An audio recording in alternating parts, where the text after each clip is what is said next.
મેં 2023 થી હમણાં સુધી 10 વાર બિદાન કરાયું છે. નામ છે? મારું નામ અભિજીત અનિલભાઈ પવાર, ઓકે. ગામ ચરવી, તાલુકો વાંસદા, જિલ્લો નવસારી. તો મને એ જણાવો કે શું સમસ્યા હતી આ ગાયને? એને 2023 થી બિદાન ફેલ થતું હતું. અચ્છા, મતલબ કયું વેતર હતું? પહેલા વેતરમાંથી પહેલા વેતરમાં 2000 ને કયાથી? 23 થી 2023 થી. અત્યારે તો ચાલે 2026. તો અત્યારે ગાભણ છે કે નથી? હમણાં ગાભણ છે. ઓકે. કેટલા મહિના થયા હશે? 7મો મહિનો ચાલુ છે હમણાં. 7મો મહિનો ચાલે, મતલબ ટેસ્ટ થઈ ગયો. બરાબર.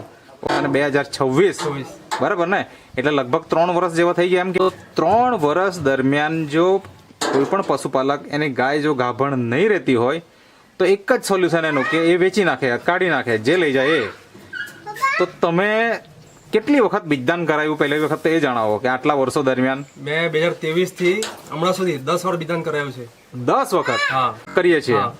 તો જ્યારે 10 વખત ફેલ થાય તો વ્યક્તિ શું વિચારે કે હવે તો વેચી નાખવાનો? એવો કોઈ વિચાર તમારા આવ્યા કે નહીં આવ્યા? ઘણી વાર આવેલો. હવે ખાલી ને ખાલી જાય છે તો પછી રાખીને શું કરવું થયું મને. ઓકે. પછી પાછો એકવાર ટ્રાય કરી, બીજી વાર 11મી. ત્યારે પછી દવા લીધી. ઓકે. શું લીધું તમે થોડીક બતાવો ને. આ લીધી પેટવેટ.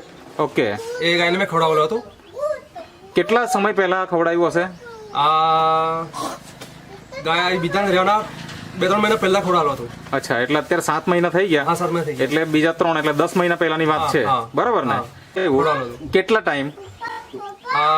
1 મહિના સુધી ખવડાવેલો. 1 મહિના સુધી. એટલે એક ટાઈમ, બે ટાઈમ? બે ટાઈમ સાથે એક ચમચી. એક ચમચી. ઓકે. હવે આવું જયારે ખવડાવવાનું ચાલુ કર્યું એટલે આનો ઉપયોગ તમે બીજદાન નથી રહેતું એમ કરીને જ તમે ચાલુ કર્યું? તેના માટે ચાલુ કરેલું. બરાબર. અને 3 મહિના ખવડાવ્યું, પછી ગરમીમાં આવી હશે અને પછી બીજદાન કરાવ્યું. પછી ત્યારે સક્સેસ થયો 11મી વાર. અચ્છા. મારે પછી મેં ડોક્ટરને બોલાવ્યો. ઓકે. તેમણે ચેક કર્યું, પછી એમણે કીધું કે 7મો મહિનો ચાલુ છે. ઓકે. પછી ઓનલાઈન છે. બરાબર છે. એ તો વેચવાનો વિચાર પણ નથી આવતો ને. હવે માનો કે આવી ગાય હોય કે જે ગાભણ જ નહીં રહી હોય, એ ગાય કેટલામાં લઈ જવું હોય તો? એ તો ફ્રીમાં જ આપવું પડે. ફ્રીમાં જ આપવું પડે. બાકી આવી તો કોઈ ગાય લઈ નહીં જાય. બરાબર ને? એટલે જે ગાયની કિંમત કદાચ 0 થવાની હતી, આજે 25 થી 30 હજાર રૂપિયા તમને મળી શકે એમ છે. બરાબર ને? તો આ કમાલ છે આપણો આ પેટવેટ નો. તો શું કેવું છે તમારા પેટવેટ વિશે? જો નહીં મળેલું હોતે તો? આ જો પેટવેટ નહીં મળેલું હોતે તમારે ગાય અમે ફ્રીમાં આપવી પડતે. બરાબર ને?